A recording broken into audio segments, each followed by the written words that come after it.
Thank you. Okay, I'm going to be speaking in English because I speak no Danish. And English, I think, is a bit unlike French in that the language changes pretty rapidly. And like words can have completely different meanings to their original meanings, like a quantum leap. I think that was sort of Stephen Hawking's quantum mechanics to start with, but people started talking about quantum leaps as being like giant leaps into the future and so on. So things like when you combine words like red traffic light, green traffic light, most people would agree what those means. Interactive, it's not very controversial. Of two people or things influencing each other. Application, a web, program, or piece of software designed to fulfill a particular purpose. But when we get to security, it's like, when I looked up where the word originally came from, it was nothing like what I thought. I thought it would be all about really like locking things down and fortifying them. But the original meaning from Latin was free from care, which so really is the kind of opposite of that. But no, okay, that is the origin of the word. And like my little boy, Lucas, he would sleep in the car no matter how I was driving. I could be drunk on the wrong side of the road at 200 kilometers an hour. He wouldn't care. He's free from care. It's my problem how I'm driving. But people who have complete freedom from care, sometimes things go wrong. And then all of a sudden it materializes, I should have had more care. But what's testing? Again, that was a bit of a surprise. Testing used to be a noun. So it was the vessel that was used for assaying precious metals. And it was only in 1748, I think, was the first recorded time where test became a verb. So it was to examine the correctness of things. It was just how we would use it now. I like what Michael Bolton says about testing. I don't agree with everything Michael Bolton says, but it's a whole load of things. If you ask somebody, what's testing? It's actually pretty easy to challenge whatever answer they give you. Testing is a whole load of things. And, this is a testing conference, so I guess we should spend a little bit of time thinking, well, what is testing? But I'm going to try putting all these words together. Interactive application security testing. And this talk is going to attempt to explain what interactive application security testing is. It's a new way of security testing applications. But because there's no monopoly on the English language, people can say that they've got an interactive application security testing tool, and there's no law against that. But I believe there are differences between the way people approach that philosophy. So just thinking about testing, in my opinion, a lot of what we do is negative path testing. We would try to find out if we get the wrong thing come back, and then we think, the test has shown us something we didn't know. So if we had pretty much the simplest test I could think of, there's a branch in a program that's going to say, is this value A? So I think everyone would agree that if we give it A, then that's yes. The test should say it goes the way the branch goes with yes. And no, I think most people here would come up with these kind of tests, like, is it okay, letters that are not A, some numbers, some special characters, some strings. But there's more to testing that letter A than that. There's maybes. There's things where I'm not sure when I start testing what the result is going to be. For example, if I put 2 letter A's in, what will it do? What if I put 1,000,000 letter A's in? Would it overflow a buffer? Would it start writing into some other place that is not expecting to be receiving characters? If I put a lowercase a, I might go and ask the developer, what's it going to do with a lowercase a? And he might give me an answer, but what's his answer based on? Who has checked what the requirement really was? Is it, when we say, is the value A, what did the person really want? Did they mean capital A or any representation of A? And what if we start putting special characters like apostrophes before the letter A? Because anyone who does security testing will know there's something like an apostrophe can cause the interpreter to break out of a dynamic execution mode, an interpretation, sorry, in terms of reading data into a dynamic execution mode. So then we can start putting strings in to try and exploit the system. And we could say, okay, well, I'm going to like block the apostrophe character, but then an attacker could URL encode it, or they could put spaces in it, and they can put together all kinds of scripts. And effectively, you could spend till the end of time, to infinity, just testing if something is or is not the letter A and what the program's going to do with it. So that's just A. Imagine like where we get to with our modern systems that are like millions and millions of lines of code. So when I took an interest in security, a serious interest in security, I've barely slept for the last 7 years, I found that most of it was about governance and compliance, and there's tons and tons of stuff on like what you should do to recover from a breach, and policies and contracts you should get your employees to sign, and what they should be able to do with email, loads and loads of that stuff. And actually my job now is working in that sort of an area where I cannot ignore the governance and compliance stuff. But I still try and keep pushing on the application security side. And amazingly, a very large number of people in security only really know governance and compliance. They don't actually know much about application security at all. There's a very small number of people who are truly skillful in application security. Oops. So yeah, that's the point I was trying to make there, is that a lot of the time people get so wrapped up in all this process, the rules, the books they have to follow, that they're no longer thinking about what was the outcome. What people actually wanted was to feel secure. They want to be free from care that the system is going to go wrong in some way, that's got a security vulnerability that's going to hurt them. But much like that building site, some guy said, oh, everyone has to wear a hard hat.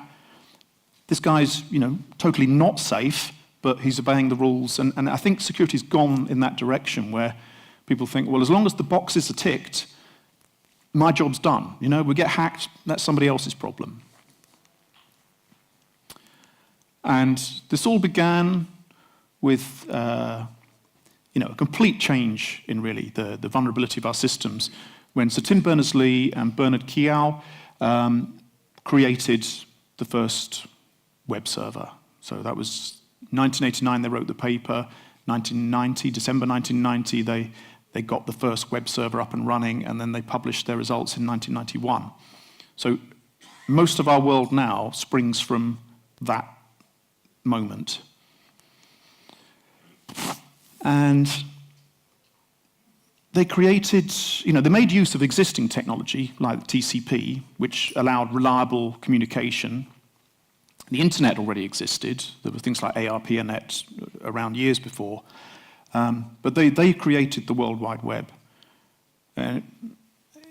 So much has changed in my lifetime because of that. So they created HTTP and HTML, the first web server, the first web browser, the first website, the first web editor. They created the World Wide Web. They created URLs and URIs a few years later. But they also unintentionally created this whole new world of vulnerabilities. That was not part of the plan, but it just happened. And everything we've been doing in security since then has been trying to patch up things reactively as a result of that. So all of this lovely new functionality that allows us to do online banking and shopping and browse friends on social media, things like that,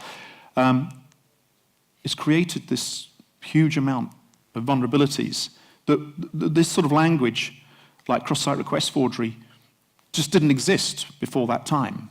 Under the old mainframe models, we didn't have things like cross-site request forgery or cross-site scripting. So my interest is where I think we are weakest. That's in application security. So there's a lot of people I meet who operate lower down in the application stack. Under the OSI model, there's 7 layers. But I sometimes meet people who talk about layer 8. And when they talk about the biggest vulnerability is layer 8, they mean us, the human beings. And there's some truth in that. And the evidence is there, and I think we all know it, we're losing the fight. So whenever you look at what's the number of breaches last year. You know, it's always gone up from the year before. And although certain things are kind of under control, so in this graph, we've got like physical misuse is like the misuse would be like staff, so that's that pinky line there, that one sort of thing. That's moderately steady. So there will always be some people who do things they're not supposed to do. They breach their contract of employment, they get socially engineered into doing something they shouldn't do. But you know, there are processes that have been around for many years to rein people in who do that. They get reprimanded, they get sacked, they get put in prison, whatever. But where things are completely out of control is, you know, up here on these curves that are going up at about 45 degrees. They're like the hacking and the malware. There's nobody could really get up here and say that we're winning that fight. So the first thing I tried to do when I took an interest in security was to write application security testing procedures for the European Medicines Agency, and then I quickly realized that it doesn't matter how many times we tested it, if the developers didn't know anything about application security, we're just going to keep on getting security vulnerabilities. So I wrote application security development guidelines, and the OWASP material was a lot of help to me in doing that. The Open Web Application Security Project is a free resource to anybody who wants to look there. And I mean, you can become a member. I'm a lifetime member now. I've got massive respect to the people who donate their time to OWASP. But there's also a ton of other material out there that's free, and there's material you can buy, and it's been an interesting journey. What I was trying to do was plug the gap between project teams that are making stuff that goes live for customers and internal staff to use, and the security experts who didn't really seem to interact with the teams that I was in much at all. So I tried to bridge the gap, but I've ended up right over there working in security now, and not quite joining things up the way I expected. Because if you show you've got any knowledge in application security, pretty quickly security people take an interest in you and say, oh, we need you to do this, we need you to do that. And I haven't managed to remain in project teams kind of acting as an internal advisor, watching every step of the way what we're doing in security. And yeah, so now I'm living in that world of like process against outcomes. You know, I'm still fighting for the outcomes, but all around me are people who have like spent an entire career working on the process. But for colleagues of mine who get into application security in a hardcore way, these are just like 10 of the books they could read. The CISSP manual in the bottom corner there, that's only got about 12 pages on application security, but that is the textbook for anyone who wants to be properly certified in security, the Certified Information System Security Professional. If you get that qualification, and you have to work in security for 5 years to do it, and the exam takes many hours, it's a gigantic memory test. There's this book written by Sean Harris, 1,430 pages. You need to read that at least to do it. But it is really a test of your ability to memorize a whole load of processes. It won't really tell you much about application security. These other things will. But they're hard, you know. It's like it's not a fun read, a lot of these things. And it doesn't surprise me that not many people really get seriously into application security, because it's very challenging. You have to be motivated and like really want to get somewhere with it. And I built a team last year where everyone was an offensive security certified professional, and they knew all 600 tools in the Kali Linux tool set. That's like, you know, we're not talking about the books anymore, we're talking about 600 tools. It's hugely challenging to be able to do that. So what's actually happened is that we end up with a bottleneck on our delivery pipelines, especially now in DevOps and Agile delivery pipelines, where there's a shortage of testers with skills to do the security testing that really should be happening. And when we do manage to get them by paying enough money, and where I work now, we acquire external penetration tests as well as having internal security testing, we spend many millions of pounds a year just on acquiring external penetration tests. It's a very expensive business. And But the tools security testers use, or the tools that you might want to use even if you're not a security tester, are very complicated, and they're slow, and they're inaccurate. And that can lead to a false sense of confidence.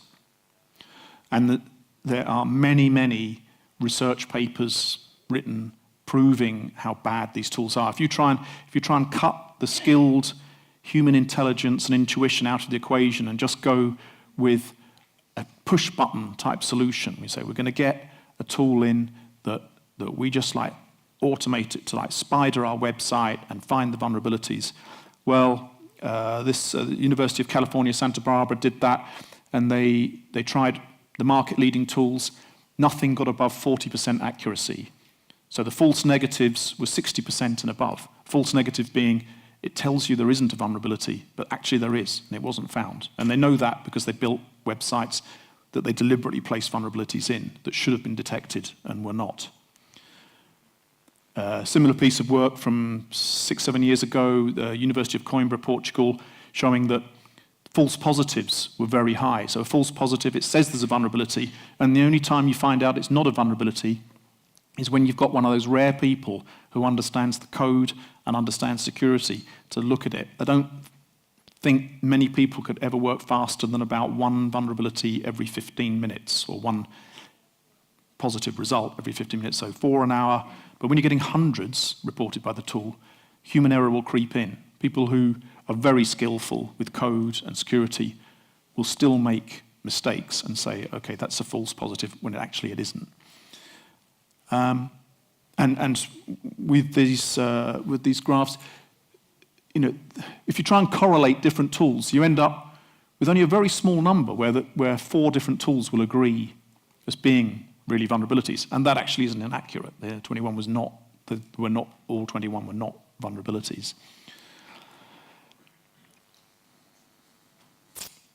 So those 2 pieces of academic work were done some years ago, and more recently, OWASP produced a 21,000 security test case benchmark, which has kind of set the new standard for finding out if tools are good or bad at security testing. And in this example, they looked at the market-leading static analysis security testing tool. And in some respects, it's good. So like in that corner there, it is 100% accurate at insecure cookies. So this left-hand side of the graph is true positives. That's, if you can get to 100% there, what you're reporting is really a vulnerability. They've found every single one of them for the insecure cookies. But as you travel to the right, it's reporting more and more false positives. So something like command injection, it reported practically everything was vulnerable to command injection when it wasn't. So because you have to spend time finding out whether they are real vulnerabilities or not, there's a cost to false positives. And the way the OWASP benchmark worked was to deduct percentage from the accuracy for all the false positives. So although this tool, which was the market-leading tool, was getting some quite good accuracy in places, the average score for the tool was 32%. That's the market-leading commercial tool for automated vulnerability detection, 32%. Not even 1/3 accurate. That's a pretty sobering thought, because I meet loads of people who say, yeah, we've gone DevOps. I say, how are you doing security testing? We've got a tool, we just push the button, it gives us the green light, we go live. That's the reality of what's happening. But some people who are super smart spotted something, not me, I didn't spot this at all, super smart spotted some years ago a change in Java, which has subsequently happened in many other languages. Back in September 2004, they spotted this change to do with metadata, also called annotations. Allows constructs such as classes and methods to be tagged with additional data, which can then be processed by metadata-aware utilities. And they said in the comments, it seems appropriate to add to the Java programming language, a means of associating arbitrary attribute information with particular classes, interfaces, methods, fields. We refer to this mechanism as the Java programming language metadata facility. This has had a huge effect, which people are still only just beginning to realize. So the first smart people to get in the game could see how this would change performance testing. They came up with a new generation of application performance management tools. Some people call them application performance monitoring tools, APM, everyone agrees on. So you've got Dynatrace, App Dynamics, and New Relic. They're the vanguard for this technology. And instead of doing performance testing the way we used to do it, by using things like Load Runner to build up some great big depersonalized artificial data load, which we then pump at some environment that probably isn't really like the production environment, but some kind of scaled down version of it. And then we use all that kind of artificiality layered on top of artificiality to come to some view of how good or bad the performance is. They said, let's forget all that. Let's just put really amazing monitoring tools into production. And these people totally get DevOps. So you're making lots of small changes frequently delivered through a DevOps pipeline into production. If any one of those changes starts to affect performance, these tools will tell you right down to the line of code where the problem is starting. And then you've got the choice to back it out or to sort of wait until your next release, depending on how serious the problem is. So it's allowed developers to try things, and if it's bad, it's telling them straight away, right, you made this mistake, here's the bottleneck, this is where it's appearing, this is how you fix it.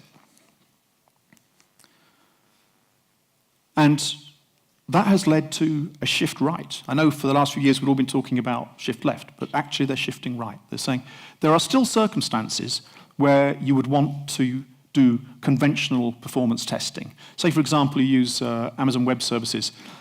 If you have a sort of business where you suddenly ramp up like millions more users sending you traffic in a very short space of time, Amazon Web Services will take about 15 minutes to ramp up the resources to meet that demand. If you can't wait 15 minutes, if you have to be there from the first moment, then it'd be worth doing conventional performance testing to find out how much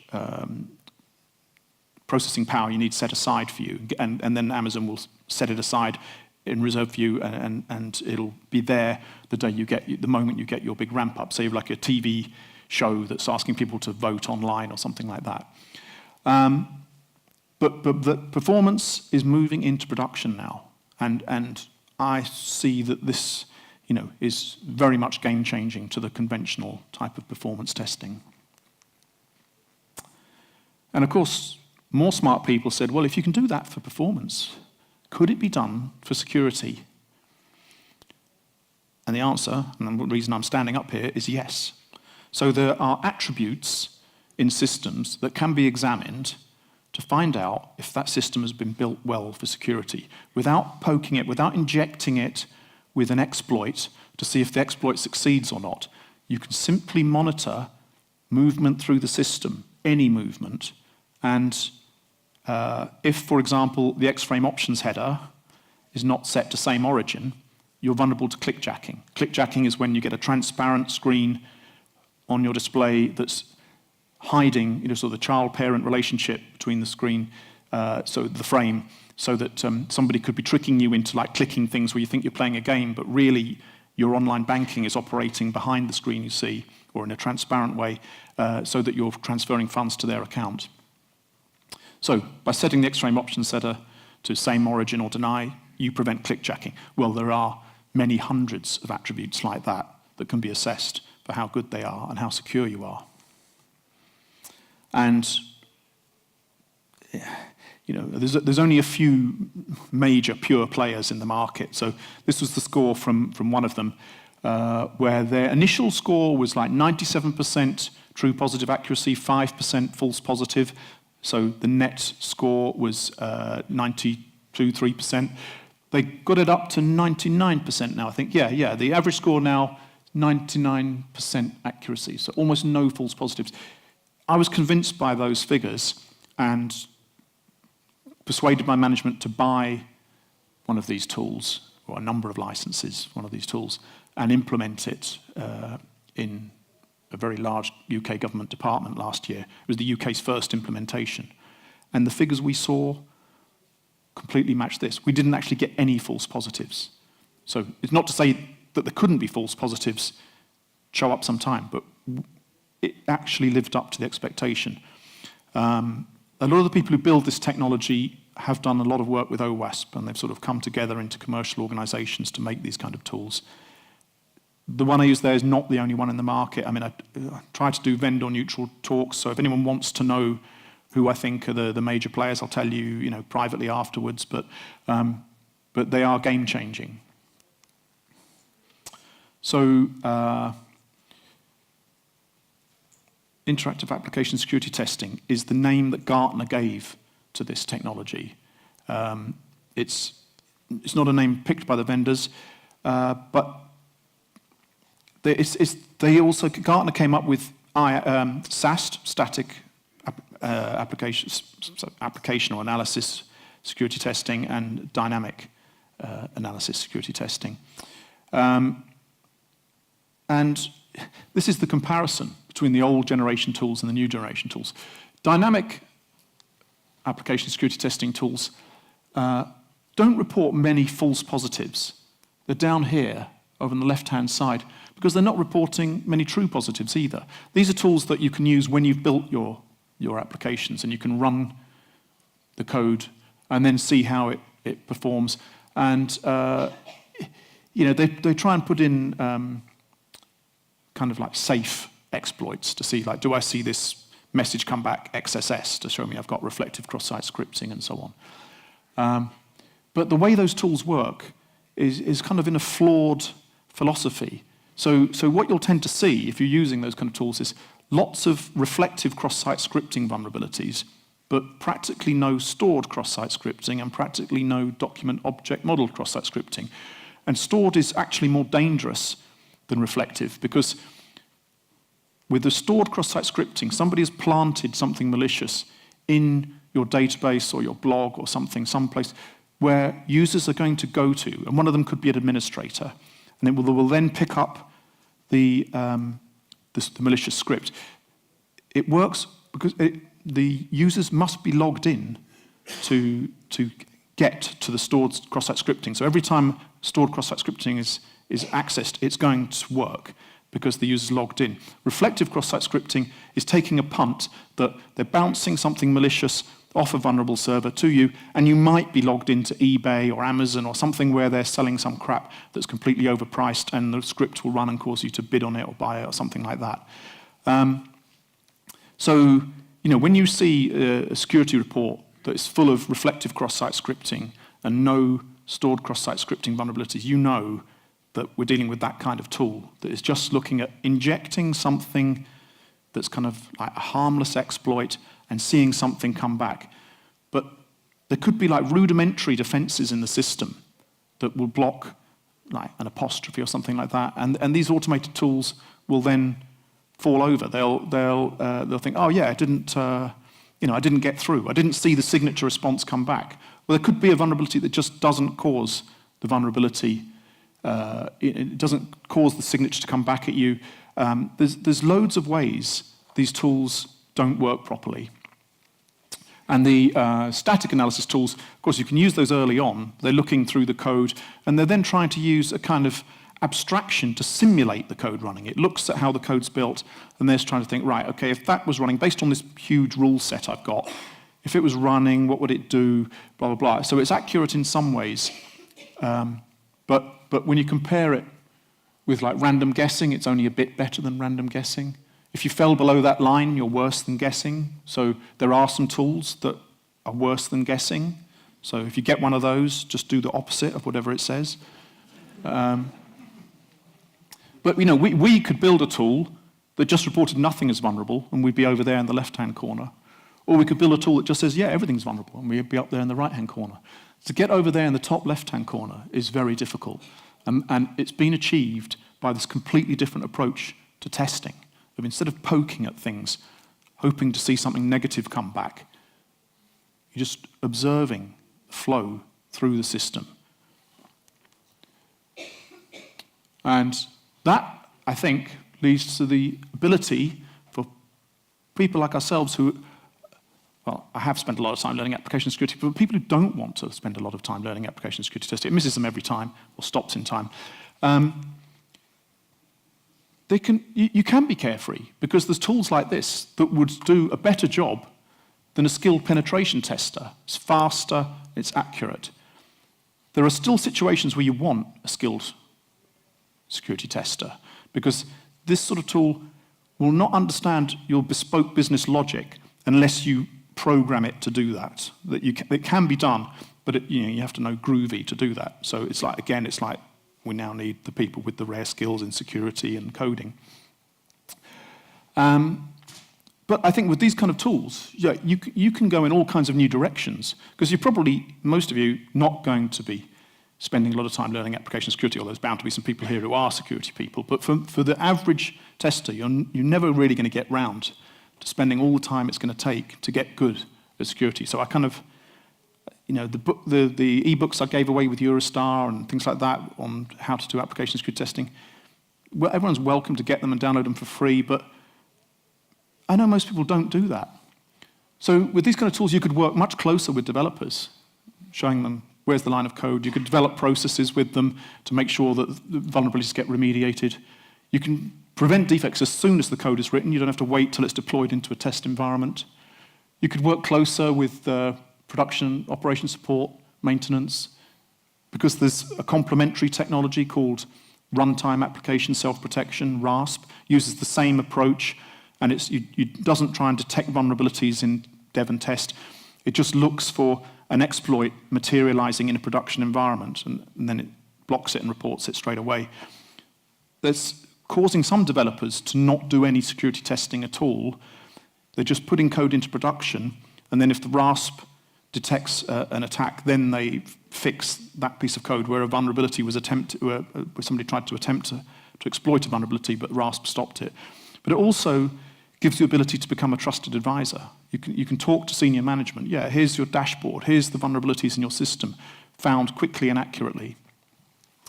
Now, a lot of what I've been saying, I guess people would be a bit skeptical. So I've actually got one of these tools up and running.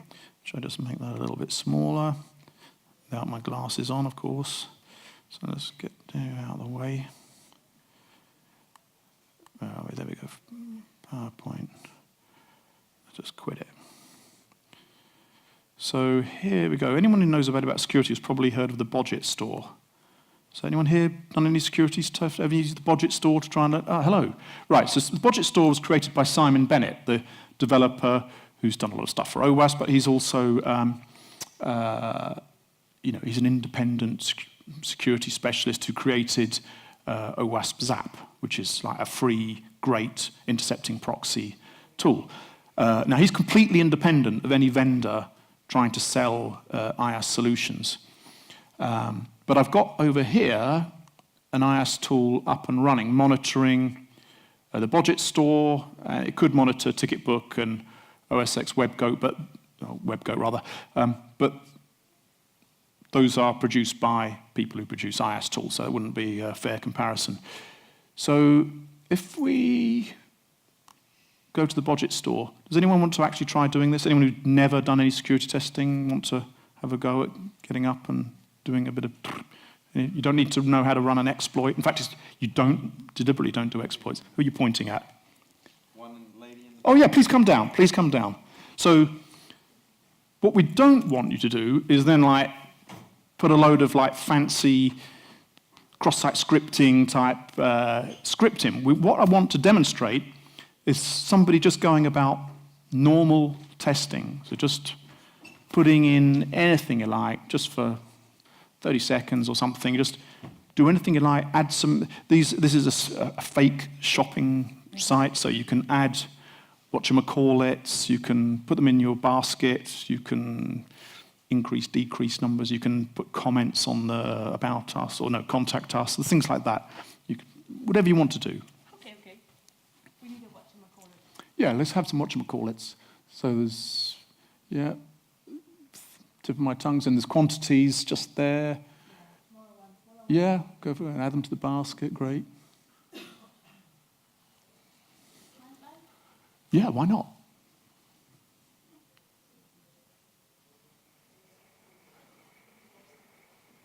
So while this is happening, I think everyone would agree this is not security testing as anybody would know it. These are not security type inputs where we're looking for a message to come back saying, SQL injection.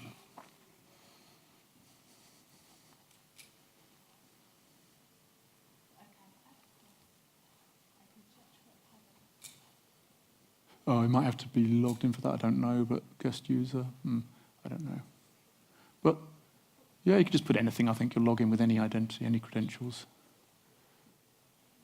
Make it a nice short password. Oh, you could, use the Safari one.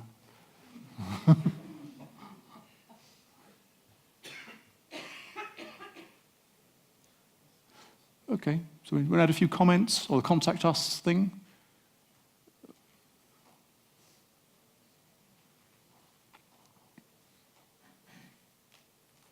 Yeah, that's enough. I mean, you're doing testing. Right, so now let's go to the tool.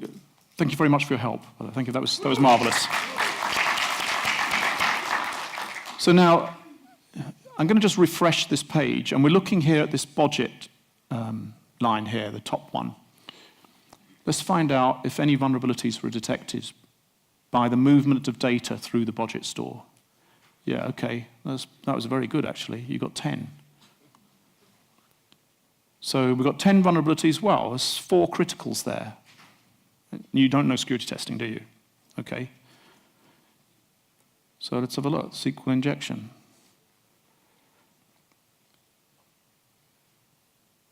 Yeah, we've got a critical SQL injection. It's telling us quite a lot about it. Libraries that are being used. If I just go back to applications, let's have a look at the critical ones only.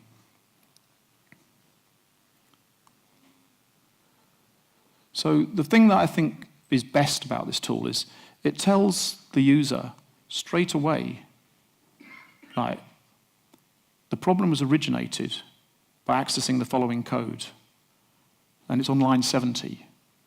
So that's what the developer did wrong. And it'll tell them how to fix it. So they know they need to fix line 70. How to fix. So then it teaches them how to not get SQL injection problems. Yeah, go ahead. Can it always identify the line of code where something is wrong? Yes, yeah. So that saves a load of time. And it introduces a different concept of, instead of taking people out of the office to abstract training sessions in security, where there'll be somebody in the room who's like super smart and experienced, and somebody in the room who's not very experienced and not so smart, and they've got very different learning speeds. With micro-training, it's context-specific to the task they're trying to do. As soon as they try to do something in their real work, it says, no, if that wasn't right, it'll tell them what line they got wrong and how to fix it. And then they start to learn how to get good at application security without ever going to a classroom, without ever receiving expensive training and so on. So, I mean, that was brilliant. When we did this for real last year for the first time, it's like, shit, this actually works. It's telling us the lines of code. There are things that it can't do. Like, so cross-site scripting in the document object model at the browser side, they have not yet developed the tool to do that. Everything at the moment works in the application server. So, but looking at what application performance management tools do, where there now are prototype modules to look at performance on the client side, it's only a matter of time before this technology does that, security testing out there, both on the network and at the client side. The limitation is the number of people who know how to create IAST tools in the various languages, because there's big demand just to get various languages and frameworks covered in the application server before we sort of like look out elsewhere to the client side. So, but a ton of stuff gets found like that, and it releases resources who have got security skills to then focus on the trickier stuff, like where there is a business logic exploit, where somebody could like try leapfrogging an authentication process and get straight into like the website somewhere else. Am I overrunning on time here? Or nearly? Okay, right. So I guess I've got a little bit of time for questions.